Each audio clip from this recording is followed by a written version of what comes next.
Brad Winderbaum mentioned that there's potential for characters to show up down the road in the MCU, perhaps maybe in like Multiverse of Madness or something, where there's rumors flying around right now. Any chance we do see her later on in the MCU, maybe?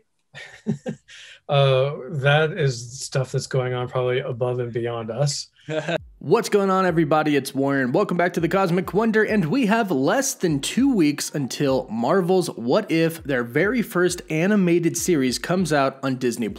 And if you don't think that this show is going to be very important to the Marvel Cinematic Universe, I have news for you. It is going to be. It's going to be extremely important, and this has been confirmed by Marvel. And it does seem like a lot is about to be set up, like Peggy Carter moving from the What If animated series into the live-action Marvel Cinematic Universe. And I had the opportunity to interview the head writer, AC Bradley, and the director, Bryan Andrews, and talk to them a little bit about What If and ask them some questions like if we could see Peggy Carter in Multiverse of Madness. I also attended the press conference where I asked a question as well, and many other questions were asked about the multiverse. So I'll be breaking all of that down in this video and be talking about how important What If is actually going to be in the MCU. And if you love Marvel and all things pop culture, be sure to subscribe so you don't miss out on any of the latest videos. So let's first start off by talking about how important this show is actually going to be to the multiverse. And this was actually addressed in the press conference. The host, Brandon Davis from comicbook.com, said, "Look, I find it to be no coincidence that What If is arriving just as the MCU was diving into a multiverse story of it all. Can you talk about what kind of taste of the future this might be giving us as we are still in the beginning phases of the post-Infinity Saga of the MCU?" And this is what Brad Winderbaum, executive producer, had to say in response.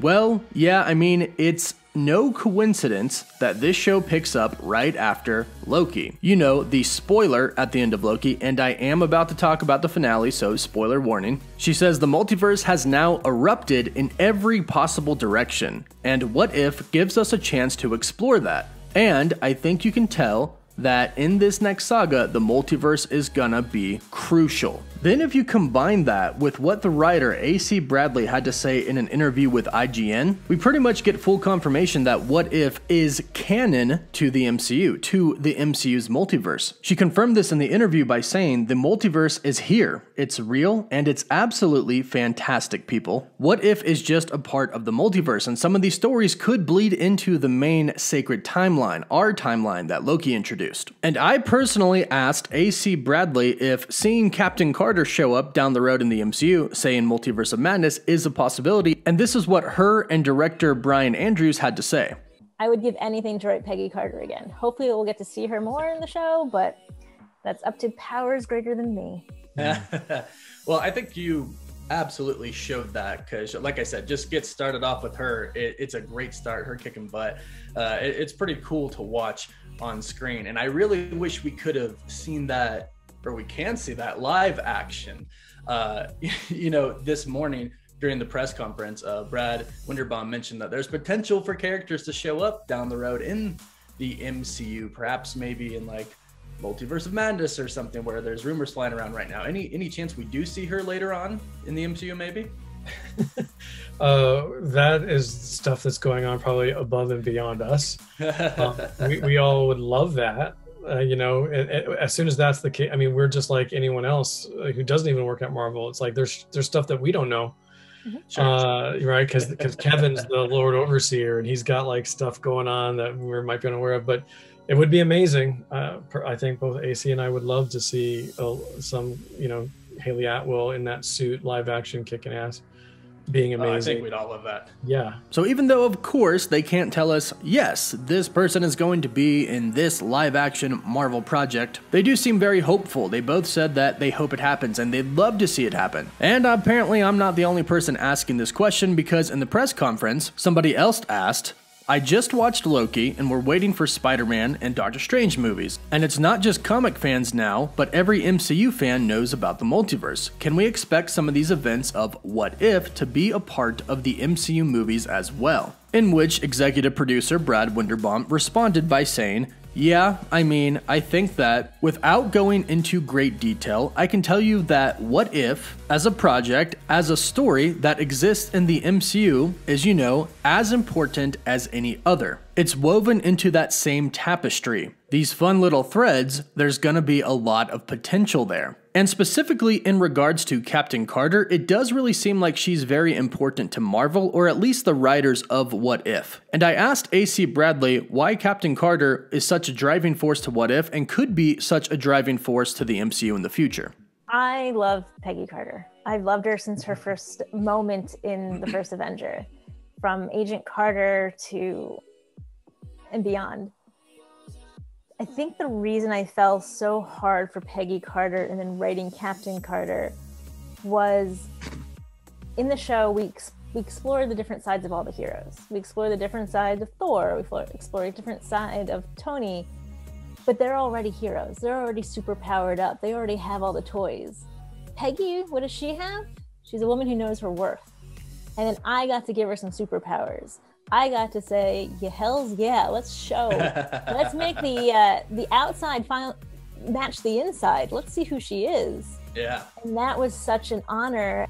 And to top this all off, during the press conference, I actually got to personally ask a question to Jeffrey Wright. Jeffrey, of course, is playing the Watcher in Marvel's What If. And here was my question to him.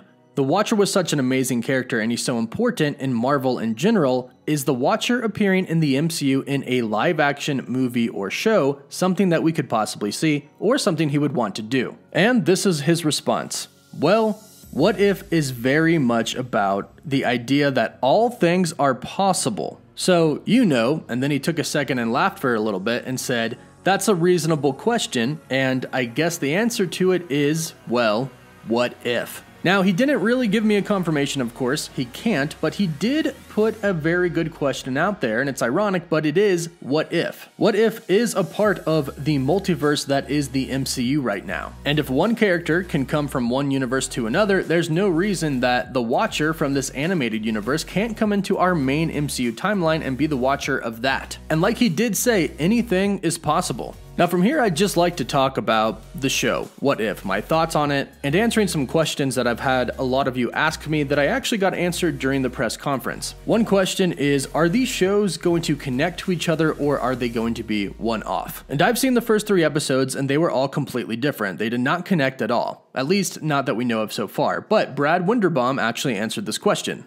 He said, it's an anthology. There are standalone stories, and they're really, much like the films, they exist on their own, and they're trying to create stories that exist on their own terms. So if you were to watch any episode of What If, and that's the only episode you watched, you get a full experience, hopefully, with the character that lives a rich life and changes dynamically and is entertaining and emotionally satisfying. But at the same time, during the press conference, a question was asked if we are going to see characters like Captain Carter or T'Challa as Star-Lord pop up in other stories beyond their introductory episodes in the first season. And what Brad Winderbaum had to say was, early on in the development, they started to realize that some characters had more story arcs than the others. Not necessarily more important, but had a strong relationship with the Watcher, who is a big driving force behind the series. And we realized as we started developing a second season that Captain Carter was gonna be the character we would revisit. So, Captain Carter is going to return in Season 2, and hopefully she'll return in Multiverse of Madness as well, but we'll have to wait and see on that. Now, for the film fans out there and the actor fans and people who like to know about the process, I did ask director Bryan Andrews what it was like to have all of these famous MCU actors do voiceovers, and this is what he had to say. Yeah, no, they're very cash. You know, they don't have to worry about it, except for sometimes if they're in their closet. Yeah, they're very cash, but sometimes we get them to come into like a particular studio, be it in London or whatever. There's some, you know, once things start opening up a little bit, people can get back into a venue and record out of there. So they had to look, you know, a little bit more normal, but they wouldn't have hours of makeup to be a hero. You know what I mean? It's like, it's still I'm going to roll in and do some voices. So, I mean, some of them had some experience in that regards before, maybe others didn't, but I think they all just enjoyed it. It's still their craft. And I did my best to paint the picture for them. You know, if we didn't, I would have loved to have more actors like at the same time so they can feed off each other, get that real energy. but they all did fantastic without. And in some cases, we would either read with them, or I would just give them as much context. You know, I direct them as best I could, like whatever context they needed, you know, to get out of them what we needed for the show, you know. So, and they all did amazingly well, and I think they enjoyed it. You know, they had a blast. You know, during the press conference, they actually specifically talked about Chadwick Boseman. They talked about how he actually treated this kind of like it was theater, and every single person had something incredible to say about Chadwick, about working with Chadwick, even though some of them only worked with him for a short period of time. But they all had amazing things to say about him, and all talked about how much of a true professional he was, and that he was actually one of the first people to sign on to do What If, even though he was battling a very, very bad cancer at the time. And I'll leave you with my thoughts that say his episode is one of the better episodes. Granted, I've only seen 3. I super enjoyed the T'Challa as Star-Lord episode, and I think it's a pretty big reflection of how people actually saw Chadwick in real life. I think a lot of people are really going to enjoy What If. It's very different in a very refreshing way, and just to see what one little tiny event can change is very interesting. And I think a lot of us are going to have a lot of fun watching these series. And like I said, not much longer left to go, under 2 weeks now. I will be doing my live watch parties for the What If series with my buddy Chris over at Cosmic Culture, so be sure to go over to him, subscribe, and check him out. Let me know your thoughts about this video in the comments down below. Don't forget to like it, and for live updates, you can always follow me on Instagram and Twitter. As always, thank you all so much for watching. Woof woof.